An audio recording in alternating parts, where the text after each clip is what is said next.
শুভ দুপুর বন্ধুরা। তো তোমরা সবাই কেমন আছো? আশা করি ভালো আছো, আর আমিও ভালো আছি। আর যেহেতু আজকে কৃষ্ণের জন্মাষ্টমী, তো আমাদের তো ঘরে কৃষ্ণ আছে জানোই, তার জন্য কিন্তু আমি আজকে স্পেশাল রান্না করেছি আমাদের এই ছোট্ট কৃষ্ণের জন্য। এই কৃষ্ণের জন্য আমি স্পেশাল রান্না করেছি। তো চলো কী কী রান্না করেছি তোমাদের সঙ্গে একটু শেয়ার করি।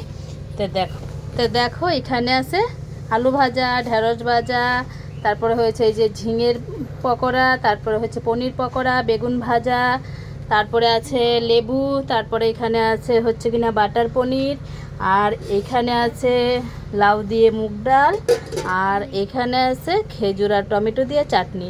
তো আজকে কিন্তু আমাদের দুপুরে এই কৃষ্ণের জন্মাষ্টমী বলে কথা, তাই কৃষ্ণের জন্য কিন্তু আমি এই রান্না করেছি। তো তোমাদেরকে কি রান্না করেছি অবশ্যই কমেন্টে বলো।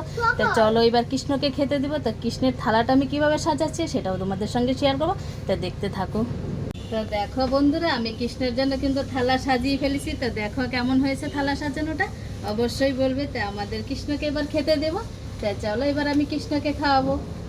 চলে আসো বাবু, তোমাকে এবার খাওয়াবো।